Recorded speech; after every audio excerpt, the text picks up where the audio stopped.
Vous allez dire que pour l'instant, on n'a absolument pas parlé d'angles formés par deux droites. Donc c'est ce qu'on va voir dans la propriété suivante. On va voir ce qui se passe lorsque deux droites sont séquentes, et pour ça on va aller sur GeoGebra. Donc je vais sur GeoGebra, et voilà. J'ai deux droites ici qui sont parallèles, donc pas séquentes. Et on voit que il n'y a aucun angle qui est formé par ces deux droites. Donc ce qui va nous intéresser, c'est de rendre séquentes ces deux droites. Voilà, elles sont enfin séquentes, ces deux droites, c'est tout bon. Et puis je vois que j'ai un angle rouge ici qui est formé, et un angle bleu. Bon ces deux angles, ils ont un sommet commun, un côté commun, et ils sont pareils d'autres de ce côté. Donc on peut dire que ces deux angles sont adjacents. Et puis je vois qu'en face du rouge, il y a un autre angle qui est bien dans le prolongement. Donc celui-ci, là, qu'on pourrait dessiner là, il serait bien opposé par le sommet à celui-ci. Et ainsi, et autrement, en face du bleu, j'en ai un qui est dans le prolongement, qui est là, qui est aussi opposé par le sommet au côté bleu.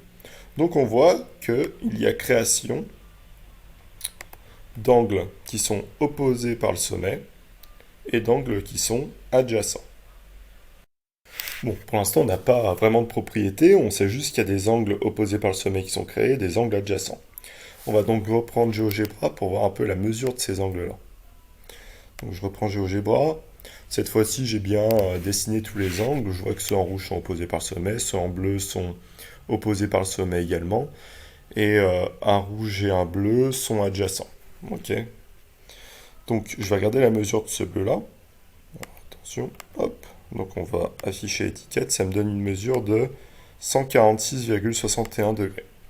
Et donc on va regarder la mesure de l'angle qui est en face, qui a l'air obtus également. On va regarder sa mesure précise, et on voit qu'il mesure également 146,61 degrés. Et donc on peut imaginer que, que cet angle-là fait 33,39 degrés. Et à votre avis, celui-là va faire combien? Mais il fait également 33,39 degrés. Donc ce qu'on peut déjà dire, c'est que les angles opposés par sommet, ils sont de même mesure. Mais il y a autre chose qu'on peut dire. Regardez bien, lorsqu'on fait 33,39 plus 146,61, et ben on fait pile un demi-tour. Donc si vous faites la somme de ces deux nombres, vous tombez pile poil sur un demi-tour, c'est-à-dire 180 degrés. Et là, vous tombez à nouveau sur 180 degrés, 180 degrés, etc. Donc voilà la propriété qu'on peut écrire. C'est que les angles opposés par sommet sont de même mesure, et les angles adjacents ont pour somme de leur mesure 180 degrés.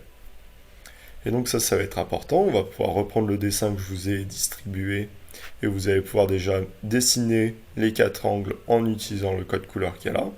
Et on va imaginer maintenant que l'angle rouge mesure 25 degrés.